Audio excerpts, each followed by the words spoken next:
Voilà, donc bonjour à ceux qui regarderont cette vidéo. Je vais vous présenter quelques fonctionnalités de macOS. Donc, on va le faire en 4 étapes. La première, ça va être ouvrir le terminal. Ensuite, je vais vous expliquer comment cacher les fichiers, comment les réafficher, et puis comment afficher tous les fichiers cachés. Voilà. Ensuite, comment se connecter à un lecteur réseau.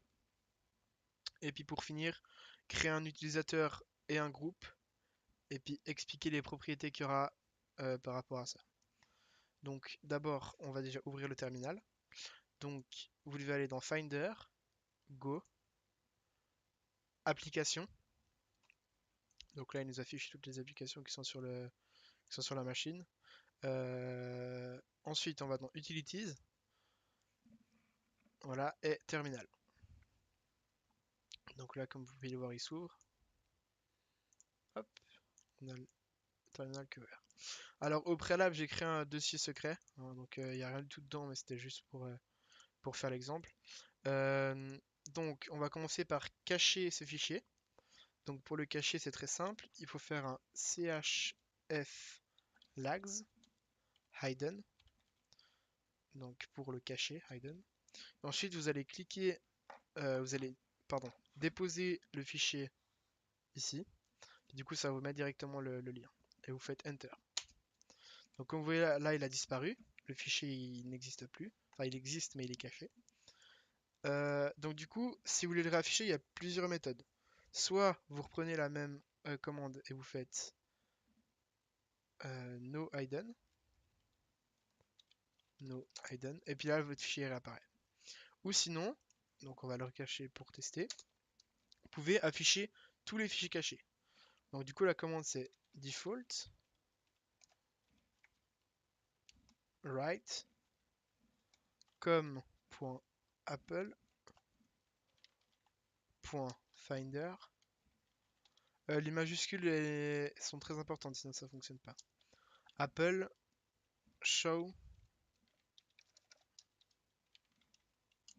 all files true. Voilà. Donc là en fait on voit bien là il s'est pas affiché.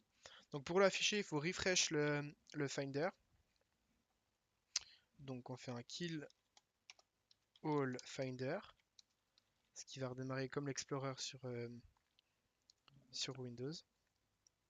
Voilà. Et du coup là on voit que le fichier il est caché, mais on le voit parce qu'on a mis que on voulait le voir. Ensuite, pour recacher les fichiers donc cachés, il faut faire la même commande.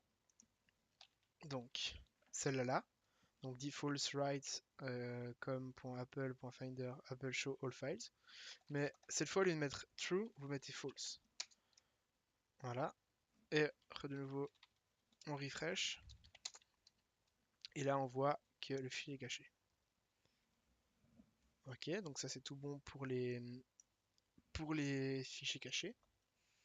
Ensuite, je vais vous montrer comment se connecter à un lecteur réseau. Donc, dans mon cas, je vais pas pouvoir. Je vais vous montrer exactement comment on y va, mais je vais pas pouvoir vous montrer comment y accéder. Parce que là, j'ai pas de, comment dire ça, lecteur réseau. Et du coup, ça va pas fonctionner.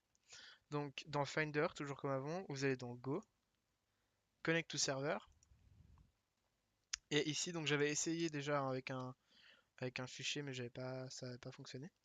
Euh, du coup, donc pour vous connecter, vous mettez le nom de la machine ou l'adresse IP. Donc, en fait, si vous voulez, lui il le fait tout seul, mais en réalité c'est comme ça. Alors attendez juste.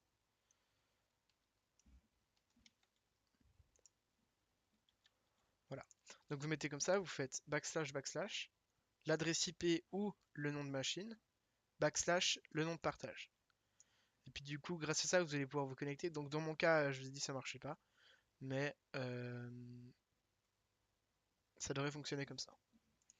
Ensuite, pour les utilisateurs, donc là, vous allez dans système préférences. Donc soit vous le trouvez dans la barre des tâches, si vous l'avez pas, vous allez dans Finder préférences. Ah non, pardon, excusez-moi. Euh,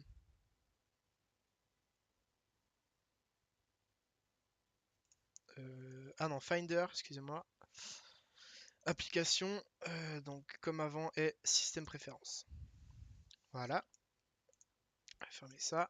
Ensuite, donc là vous avez plein de préférences système, donc c'est à peu près tout ce que vous avez besoin pour les paramètres de votre Mac. Donc ce qui nous intéresse c'est Users and Groups, donc du coup on va dessus, on double-clique. Donc là vous voyez qu'il nous ouvre une fenêtre avec, donc en haut vous avez les utilisateurs qui sont affichés. Voilà, donc là on voit que c'est le mien. Et puis si vous voulez modifier les utilisateurs. Donc vous devez aller sur le petit cadenas ici, là, le décocher. Donc là, il va vous demander le mot de passe, c'est pour pouvoir vous connecter, vous bien montrer que vous êtes admin. Pas que tout le monde puisse faire n'importe quoi. Voilà. Et donc, ici, vous avez déjà plusieurs paramètres. Donc, si vous pouvez changer le mot de passe. Euh, Voilà. Et ce qui nous intéresse, nous, donc c'est pour créer un nouvel utilisateur. Donc vous cliquez sur le plus là. Voilà. Et puis là, vous avez plusieurs choix. Donc soit vous pouvez créer un administrateur, donc comme mon compte Yann Peter là. Soit vous pouvez créer un utilisateur standard, donc lui il aura les droits à tout ce qu'il y a de normaux. Managed with Parental Control, donc ça c'est un utilisateur qui aura des contrôles parentaux. Donc du coup on peut, après l'administrateur peut gérer les contrôles parentaux. Et sharing only, donc ça c'est un utilisateur qui va servir uniquement pour se connecter à distance sur le Mac. Voilà. Et ensuite pour créer un groupe. Donc déjà nous on va créer un utilisateur standard pour vous montrer. Donc on va le nommer donc Joris Descopet. Ça c'est la compte name, donc c'est ce qui va vous servir après pour vous connecter. Et puis c'est ce qui aura aussi votre home folder, c'est le nom du fichier où vous aurez toutes vos données dedans en fait. Ok, donc là un mot de passe. On vous le répétez en dessous.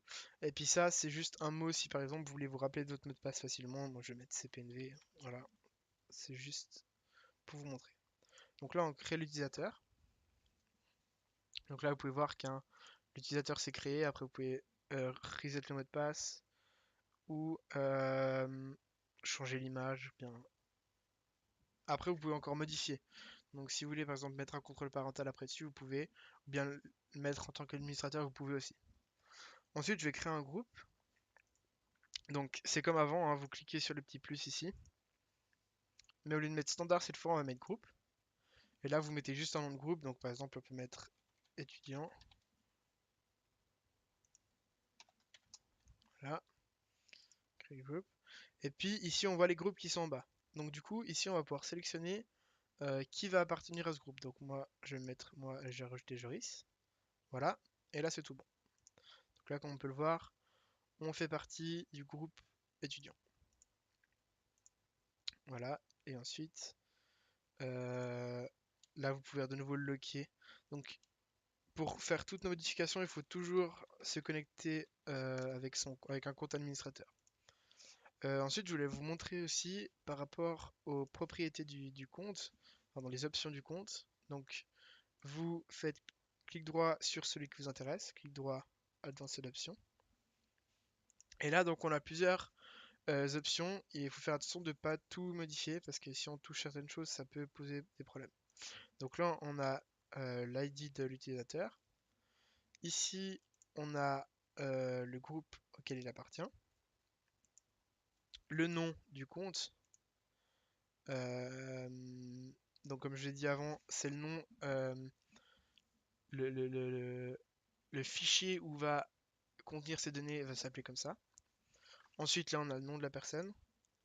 Et donc ici on peut sélectionner donc par exemple l'endroit où on veut que les données de l'utilisateur se trouvent. Donc ici c'est l'endroit de base où où tous les utilisateurs sont mis. Vous pouvez voir, il y a le mien ici, et puis il y a celui de Joris ici. Voilà. Donc ça, c'est notre profil en fait. Voilà. Ok. Du coup, je vous ai tout montré. Et puis, ben, merci d'avoir visionné la vidéo.